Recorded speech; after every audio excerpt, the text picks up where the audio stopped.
Thank you so much.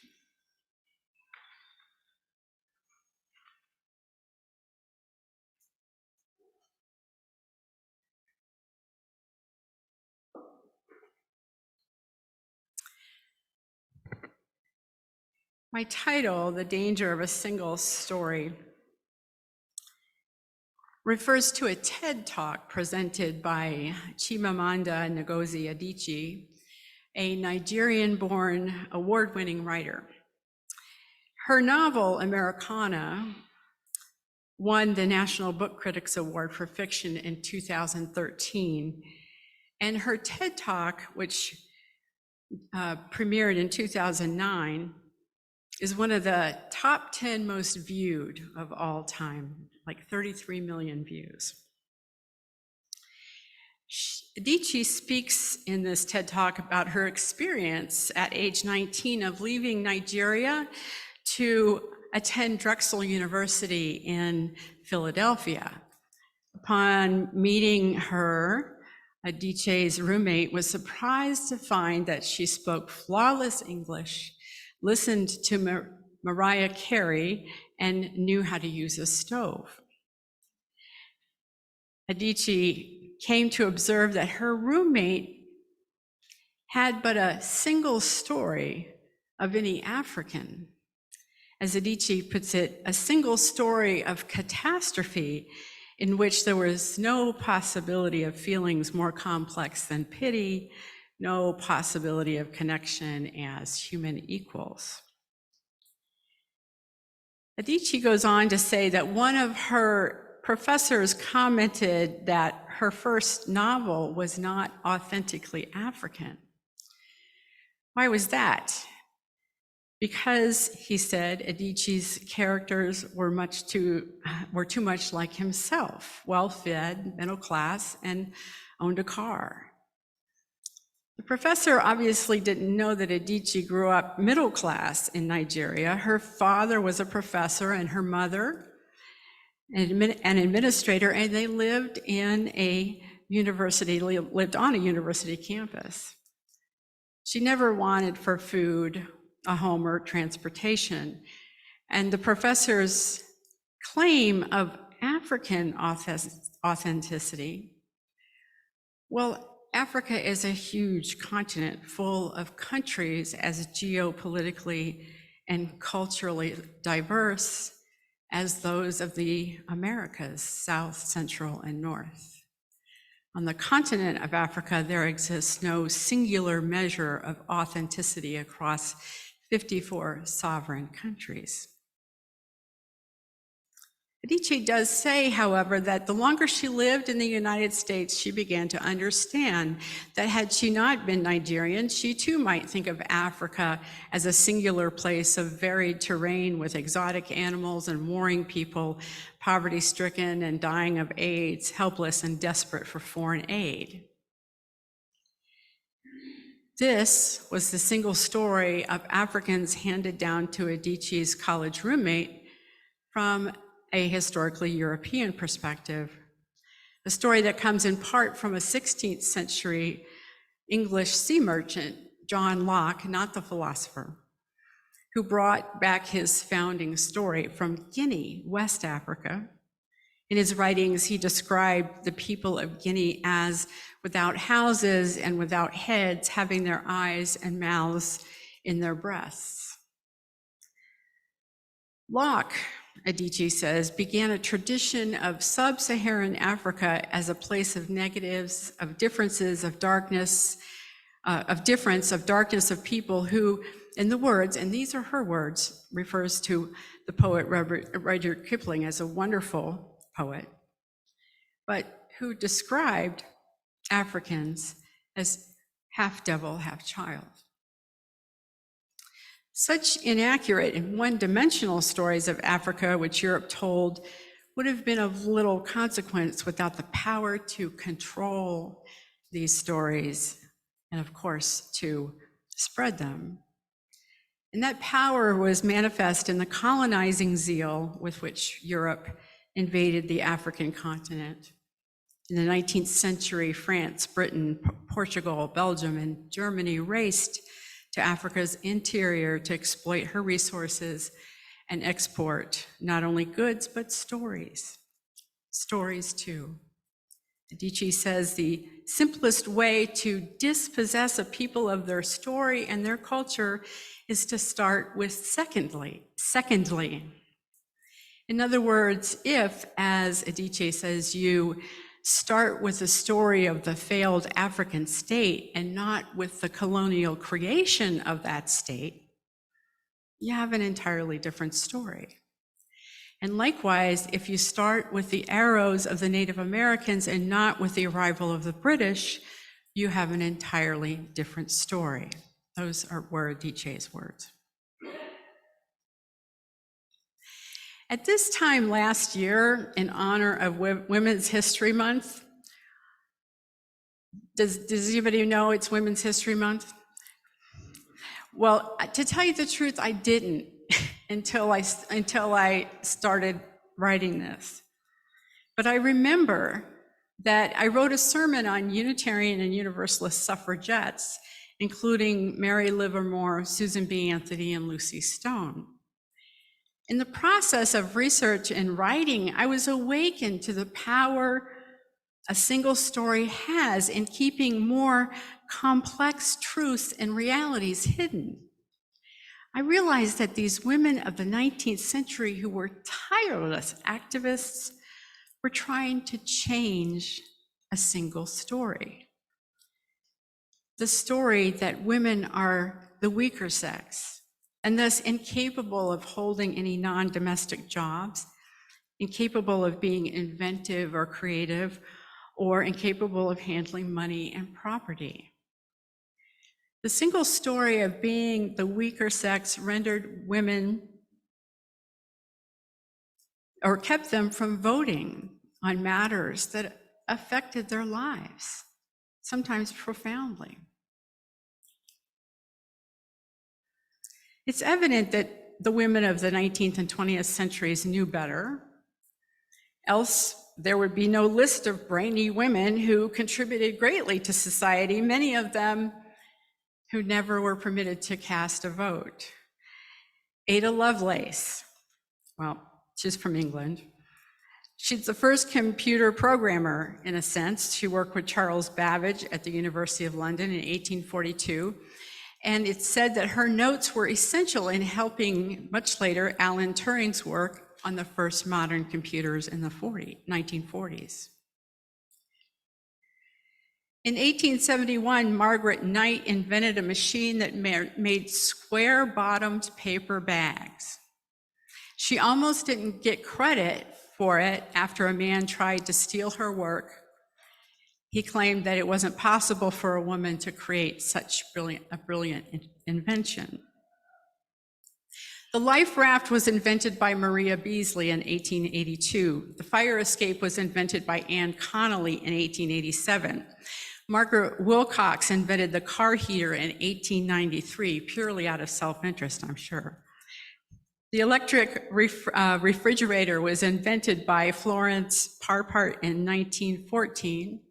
And I'm sure many of you know that Hedy Lamarr was as smart as she was beautiful and invented a secret communication system during World War II for radio controlling torpedoes. This technology paved the way for everything from Wi-Fi to GPS. In the 1940s, Dr. Grace Murray Hopper, computer scientist, invented COBOL, the language COBOL, and the first user-friendly business computer software system. I could go on. After reading about these amazing women and their inventions, I wondered why, when I Googled 19th and 20th century inventors, not one of these women's names appeared next to Thomas Edison, Orville Wright, George Washington Carver, Alexander Graham Bell, and Alfred Nobel, an all-male list, which popped up immediately in response to my search. Now, in fairness, I did that search again just yesterday, and I didn't put any, any gender in there. And one woman, the inventor of the square bottom paper bag, made the list, 1 in 40 out of 46 men. So it makes me wonder, do these women appear in any history books? I wonder, is the single story of women as the weaker sex being challenged sufficiently in our culture? Or does patriarchy yet hold that women are not as capable as men and leaders in being leaders in society? Also suggesting that women are deserving of agency and self-determination in their own bodies and their own living. So if we don't challenge it, we get stuck with the problem of a self-perpetuating single story of women in this country. Now, I critique patriarchy here, and when I do so, I'm not pointing to any single man. You men are awesome. But what it is it is something that becomes entrenched in our systems, in our culture, in our systems, our societal norms and values, and are so entrenched that we're not even aware sometimes of these single stories.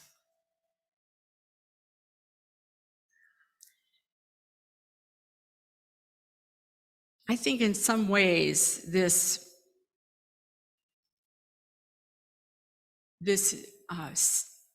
privileging of the male in all kinds of systems, from legal to civil to family and on down the line, was perpetuated in a big way with the Catholic doctrines of discovery and manifest destiny in the 15th century.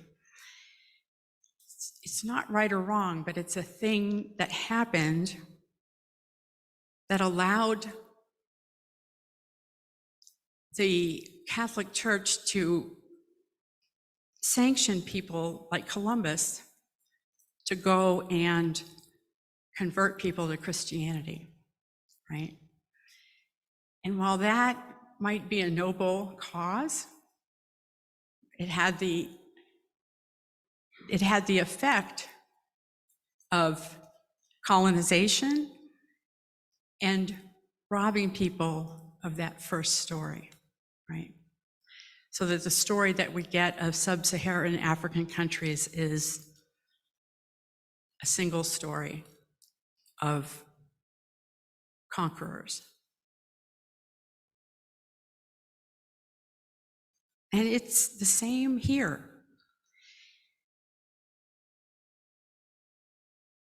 I remember having to learn that silly ditty about 1492 and Columbus, right? And the Pilgrims and how the American history started with them. But it didn't start with them, it started with an invasion. And so what we wind up with is a story that starts in the wilderness of white Euro settlers carving out a God-given place in the wilderness, and the story of plantation agriculture, which was a foundation of a great and mighty nation. And let me remind you that the Unitarian story is very much entrenched in that first settler narrative from England. So we have to hold this in tension, right? So I bring Adichie's story of idea of a single story this morning because it also speaks eloquently to the issue going on right now in Florida's public schools concerning who exactly gets to name whose history. The old adage is that the victor or the vanquisher writes history. And a version of this seems to be playing out from the standpoint of power, the power to control that story through legislation.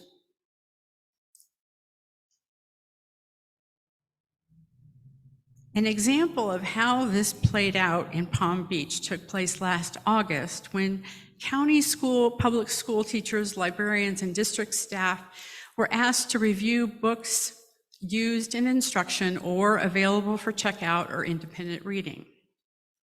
The criteria used, what they had to apply, was that enacted as law last year as part of a sweeping education reform bill, which makes unlawful certain instruction on gender identity, sexual orientation, and history. So they had to ask, does a book instruct on sexual orientation or gender identity? Does it promote the idea that people are racist, sexist, or oppressive, whether consciously or unconsciously? If the answer was yes, or they were unsure, they had to turn that book over to a media specialist. Now, the good news is that of 31 books reviewed, half went back on school shelves without restriction. But one book was banned entirely. The title is The 1619 Project, Born on the Water, which is actually a very accessible picture book version of the New York Times bestseller written by Nicole Hannah-Jones. Banned completely. Can't have it in a public school, K through 12. I'm not sure about university level. Now, another 15 books received restrictions on use. They mostly had to do with human sexuality and sexual identity.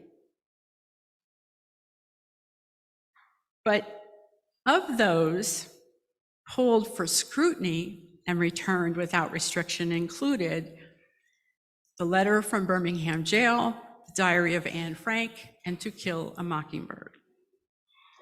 And what worries me as a Unitarian Universalist is the fact that these three classic writings I just mentioned came under scrutiny at all. Unitarian Universalists are a people whose keystone principle and value is the responsible search for truth and meaning. That's our fourth principle. And in a sense, our fourth principle is an expression of our theology, which is that revelation or ultimate truth is not sealed. We should never think of ourselves as having arrived in understanding the nature of our being. There exists too much beyond that we can't know. There is a mystery and a wonder, and our search for understanding should not cease or be obstructed. Therefore, to be indifferent to the education reforms enacted last spring, that has the potential to limit our own, our children's, or our neighbors' search for truth from a broad range of sources, including the study of literature and the arts. A liberal education actually teaches you to think critically. To be indifferent to the attempt to singly control public school curricula is to be indifferent to our highest value and belief. Further, I worry about the complete ban on the accessible picture book of the 1619 Project in Palm Beach County schools, because I feel that it robs African Americans as a group of their indelible place in our history, in American history. It robs an entire group of people of being able to tell their own story in their own way. And it robs all those outside that group of fully knowing the complexity and diversity of our American history. When we're prevented access to knowing other groups' experience of the past, we run the risk of being in receipt of a single story. It's the same for women as a group, for Indigenous people as a group, the same for a myriad of marginalized groups who we share a life with in this country, but who don't possess the power to name their own stories. And to me, that's tragic, because for the rest of us, it's tragic for the rest of us, because racial and ethnic groups will keep their stories alive among themselves. This was demonstrated last week when Larry McDowell spoke about American History Revisited and his role in keeping Black history alive in Palm Beach County. We are the ones that miss out. In reality, we are not the free, modern, just, and equitable society we think we are. We simply haven't arrived yet. We're still working on it. Further, gains made with women's rights, civil liberties, and due process are continually being challenged by that single story. In a sense, by that victor who gets to be named the hero in the story and everybody else the anti-hero.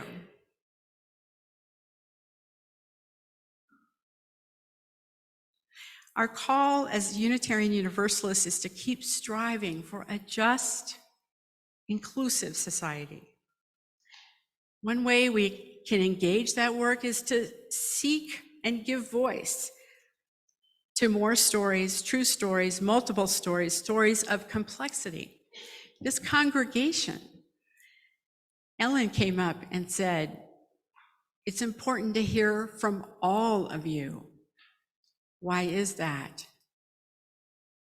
Because the story of UUFBR is not a single story. It's complex, it's diverse, it's rich in the experiences of those who have gone before us, those who are present. And in order to make any sense out of the complex story of this congregation, we need to hear from as many people as possible.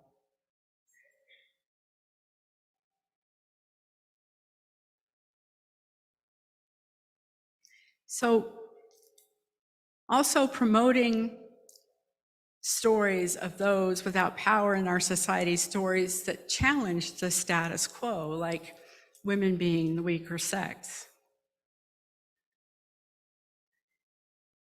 For me, that includes joining the Boca Raton Interfaith Clergy Association in further study of the effects of recent education reform in Florida, and in exploring ways of not only discovering possible injustices perpetuated, and that's whether they're intended or not, but also exploring ways of speaking to those injustices perpetuated by legislation.